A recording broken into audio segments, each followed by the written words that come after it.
Title पढ़कर आप भी सोच में पड़ गए होंगे कि भाई भारत सरकार को भला गुफाओं में तेल भरने की क्यों जरूरत आन पड़ी। भाई भारत सरकार को अगर तेल रखना होता तो किसी कंटेनर में रखती, लेकिन गुफाओं में तेल, भला ऐसा क्यों?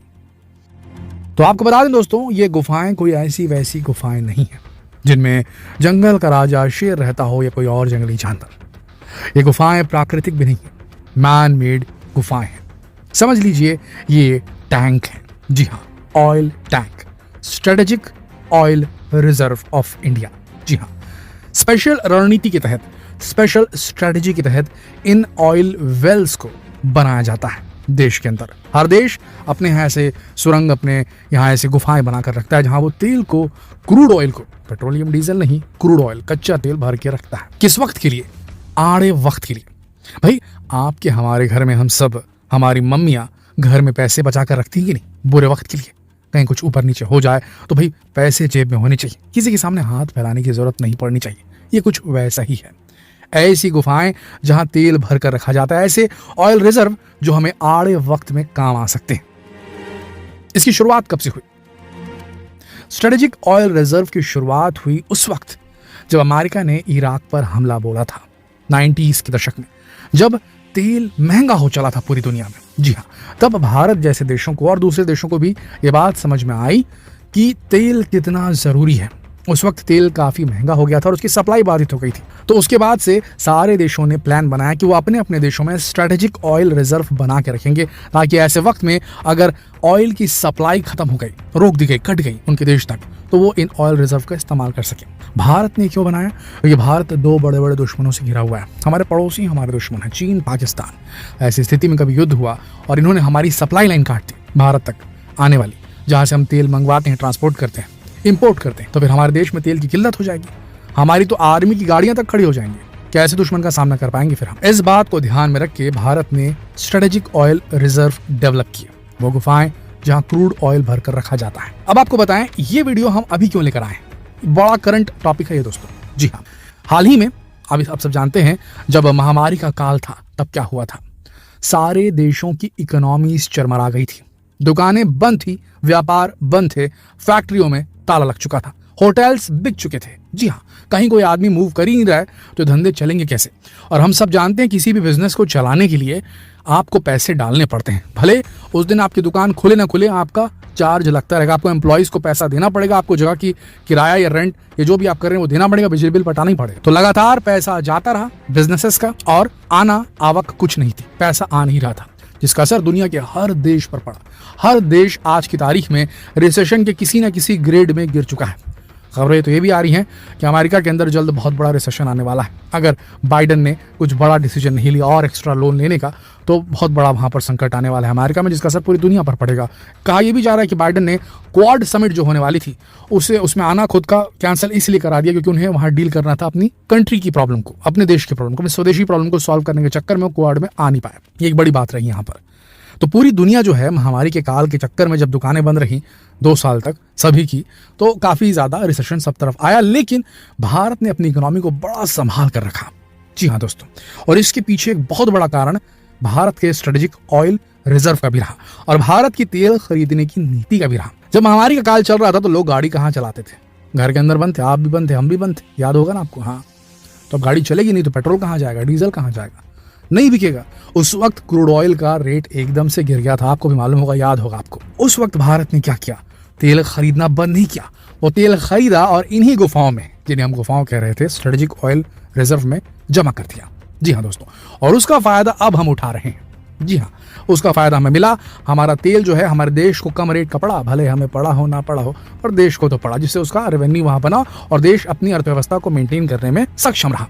अब फिर से ये बात क्यों आ रही, करंट में क्यों बात करें स्ट्रेटेजिक ऑयल रिजर्व के? फिर से एक बार वो मौका आया है दोस्तों, जब रेट एक बार फिर गिरे। भारत अपने तेल रिजर्व में फिर से जमा करने वाला है बहुत बड़े अमाउंट में क्रूड ऑयल, क्योंकि आज कच्चे तेल की कीमत में 45% तक की गिरावट आ गई है। यानी इस समय तेल लगभग आधी कीमत पर मिल रहा है। भारत इसी बात का फायदा उठाने जा रहा है। भारत ने अपनी पॉलिसी एकदम सही रखी है, हमें कम रेट में तेल खरीदना है जहां से मिल जाए।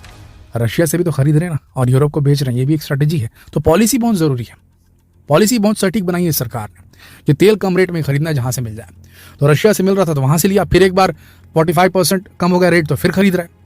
यानी कि इस समय तेल लगभग आधी कीमत में मिल रहा है। भारत इस बात का फायदा फिर से उठाने वाला है। ऐसी खबर सामने आ रही है कि भारत लगभग 9.2 मिलियन बैरल कच्चा तेल खरीदने वाला है और वो इसे अपने ऑयल रिजर्व में स्टोर करेगा। इसके अलावा भारत मैंगलोर में अपना एक और ऑयल रिजर्व बना रहा है, जहां आने वाले कुछ महीनों में भारत 5.5 मिलियन बैरल कच्चा तेल स्टोर करेगा। इसका कारण यह है कि भारत को उम्मीद है कि आने वाले समय में कच्चे तेल की कीमतों में भारी उछाल आने वाला है। और ये पता कैसे चला?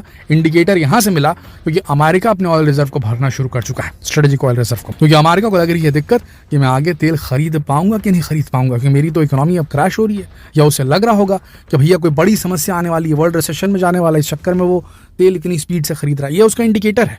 अमेरिका जब जब तेल बड़ी मात्रा में खरीदता है, मतलब समझ लो बहुत बड़ा खतरा दुनिया के ऊपर मंडरा रहा है, या फिर अमेरिका ही खुद बहुत बड़ा खतरा खड़ा करने वाला है, ये समझ लीजिए। तो इसको देखते हुए भारत भी अपने तेल रिजर्व बढ़ाने वाला है और ज़्यादा तेल हम खरीद करके अपने यहाँ स्टोर करने वाला है। अब यहाँ पर समस्या आ कहाँ रही है? एक तो अमेरिका में बहुत बड़ा रिसेशन आने वाला है, हमने आपको बताया। दूसरा, अमेरिका के संबंध अरब देशों से हो रहे हैं खराब। सऊदी अरब जो है धीरे धीरे चीन के पाले में जाता नजर आ रहा है और चीन रूस के करीबी है, हम सब जानते हैं। अब तो ये हो गया है कि सीरिया जो है उसके साथ अमेरिका के संबंध कुछ खास अच्छे नहीं है और सीरिया को सऊदी अरब ने अपने यहाँ बुला लिया है। जी हाँ, और सीरिया को अरब में शामिल करने की बात हो रही है। सीरिया अरब में शामिल होने ही वाला है, समझ लीजिए। सीरिया के राष्ट्रपति बशर असद को वहां पर शिखर सम्मेलन में आने का न्योता दे चुका है सऊदी अरब। अब सऊदी अरब जो है वो ईरान के साथ भी अच्छे रिलेशनशिप मेंटेन करने की कोशिश कर रहा है, चीन मध्यस्थता कर रहा है, तो मिर्ची लग रही है अमेरिका को। इस चक्कर में अमेरिका जो है बहुत बौखलाया हुआ है। एक तो सऊदी अरब ने मना कर दिया, मैं ज्यादा तेल प्रोडक्शन करूंगा ही नहीं, मैं दूंगा ही नहीं। अमेरिका ने बोला भैया मेरे को ज्यादा तेल चाहिए, ज्यादा तेल दे दे मुझे। तो सऊदी अरब ने बोला मैं ज्यादा तेल क्यों दूं, अभी रेट 1 रुपये है, कल को रेट 1.5 रुपये हो जाएगा, तो मैं अपने लिमिट में ही प्रोड्यूस करूंगा, ज्यादा नहीं देने वाला, मुझे ज्यादा दिन तक खाना है तेल का। समझ रहे हैं आप? तो सऊदी अरब ने मना कर दिया, तो यहाँ मिर्ची पहली लगी हुई थी। अब सऊदी अरब अलग अलायंस बनाना शुरू कर रहा है, ईरान के साथ में, सीरिया के साथ में, चीन के साथ में। तो लग रही मिर्ची अमेरिका को, उसको ऐसा लग रहा है कि बहुत बड़ा संकट आने वाला है। ऊपर से अमेरिका में अंदर संकट भी चल रहा है फाइनेंशियल। इसके चक्कर में अमेरिका तेजी से ऑयल रिजर्व भर रहा है। ये बात जो इंडिकेटर है ये मिल चुका है, संदेश मिल चुका है, आहट मिल चुकी है भारत को, और भारत भी रेट भी गिरा है और उसको भरना भी है। तो भारत भी अपने तेल रिजर्व अब तेजी से बढ़ा रहा है, तेजी से माल खरीद रहा है, तेजी से अपने ऑयल रिजर्व को बढ़ाते जा रहा है ताकि आड़े वक्त के लिए देश के पास में ऑयल रिजर्व मेंटेन रहे। ऑयल रिजर्व का इस्तेमाल, स्ट्रेटेजिक ऑयल रिजर्व का इस्तेमाल अलग अलग कारणों से किया जा सकता है, जैसे कि हमने आपको बताया वॉर की स्थिति में, ऐसी स्थिति में जब हमारे पास ज़्यादा पैसा नहीं है, फाइनेंशियल क्राइसिस हो जाए तब भी किया जा सकता है। और दूसरा, देश में तेल की कीमतों को रेगुलेट करने के लिए, बहुत ज़्यादा आसमान से ऊपर ना छू जाए, रेट ऑलरेडी शतक पार कर चुका था, तो उससे और ऊपर ना चला जाए, इसके लिए भी इसे मेंटेन किया जाता है। ऑयल रिजर्व की एक पर्टिकुलर क्वांटिटी को मेंटेन किया जाता है। यहाँ पे आपको एक फैक्ट बताते हैं।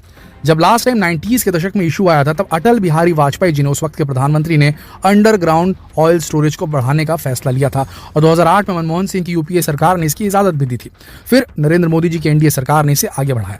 तो अब कुल मिलाकर हमारे देश में काफी ज्यादा मात्रा में जो है कच्चा तेल स्टोर किया जा सकता है। कुल मिलाकर 1,50,00,000 टन कच्चा तेल स्टोर कर सकेगा भारत। आज की तारीख में भारत में आंध्र प्रदेश के विशाखापट्टनम, कर्नाटक के मैंगलोर, केरल के पादुर में स्ट्रेटेजिक रिजर्व बनाए गए हैं। इसके अलावा भारत की तरफ से उड़ीसा के चांदी कोल और राजस्थान के बीकानेर में 2 नए स्ट्रेटेजिक रिजर्व बनाने का ऐलान साल 2017 में किया गया था और ये सभी ऑयल रिजर्व अब बनकर तैयार हो गए। इन ऑयल रिजर्व में भारत काफी सारा कच्चा तेल स्टोर करके रख सकता है। इस ऑयल रिजर्व से आपातकाल में, इमरजेंसी के टाइम में 90 दिन यानी कि 3 महीने तक देश में इस तेल से काम चलाया जा सकता है। अब आपको समझ में आ गया होगा कि कितना इंपॉर्टेंट है स्ट्रेटेजिक ऑयल रिजर्व किसी भी देश के लिए, और भारत के लिए तो बहुत जरूरी है। तो दोस्तों, आशा करते हैं इस वीडियो से आपको कुछ नया जानने को मिला होगा। तो इसे अपने तक सीमित न रखिए, ज्ञान अपने तक स्टोर नहीं रखना चाहिए भैया, इसे आगे बढ़ाना चाहिए, तभी बढ़ता है। शेयर कीजिए वीडियो को फेसबुक पर, व्हाट्सएप पर, यूट्यूब पर। कल फिर मिलते हैं एक और रोचक, इंटरेस्टिंग, नॉलेजेबल वीडियो में। तब तक के लिए आप सबका इस वीडियो के अंत तक बने रहने के लिए दिल से धन्यवाद।